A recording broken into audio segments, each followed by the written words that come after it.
Friends, യായിൽസ് വേൾഡിലേക്ക് സ്വാഗതം. ഇന്ന് ഞാൻ ചീര ചേമ്പ് കൊണ്ടുള്ള തോരനാണ് ഉണ്ടാക്കുന്നത്.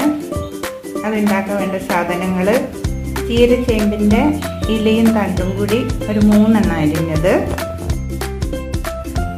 അര തേങ്ങ മുറി ചിരണ്ടി എടുത്തത്, ഒരു സവോള കൊത്തി അരിഞ്ഞത്, 3 പച്ചമുളക് വട്ടത്തിൽ അരിഞ്ഞത്, ഉപ്പ്, 1 ടീസ്പൂൺ കടുക്.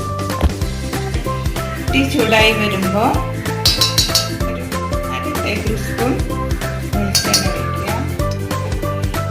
ഇത് വെളിച്ചെണ്ണ ചൂടായിട്ടുണ്ട്. അതിലേക്ക് കടുകിടാം. ഒരു ടീസ്പൂൺ കടുക്. ഇപ്പോൾ കടുക് പൊട്ടിയിട്ടുണ്ട്. അതിലേക്ക് കൊത്തി അരിഞ്ഞ് വെച്ച ഒരു സവോള, വട്ടത്തിൽ കനം കുറച്ച് അരിഞ്ഞ് വെച്ച പച്ചമുളക് 3 എണ്ണം. ഇതൊന്ന് വഴറ്റിയെടുക്കും. ചെറുതായി കഴിഞ്ഞാൽ മതി, ഒരുപാട് ബ്രൗൺ നിറമൊന്നാവുന്നത്. അത് 2 മിനിറ്റ്. ഇതിലേക്ക് ഒന്ന് ചൂടായി വന്നിട്ടുണ്ട്. ഇതിലേക്ക് ചിരണ്ടി വെച്ചിരിക്കുന്ന തേങ്ങ,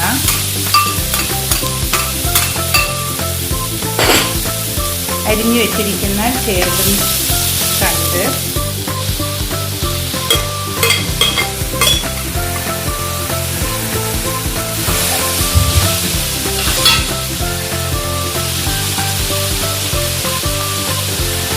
ആവശ്യത്തിന് ഉപ്പും ചേർത്ത്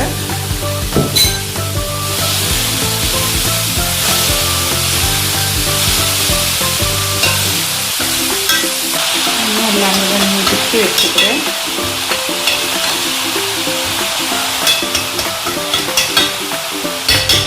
മൂടി വെച്ച് വേവിക്കും. നമ്മുടെ തോരൻ റെഡി ആയിട്ടുണ്ട്. ഒരുപാടൊന്നും പെട്ടെന്ന് വേകുന്നതാണിത്. അതുകൊണ്ട് ഒരു 2 മിനിറ്റൊക്കെ വേവിച്ചാൽ മതി.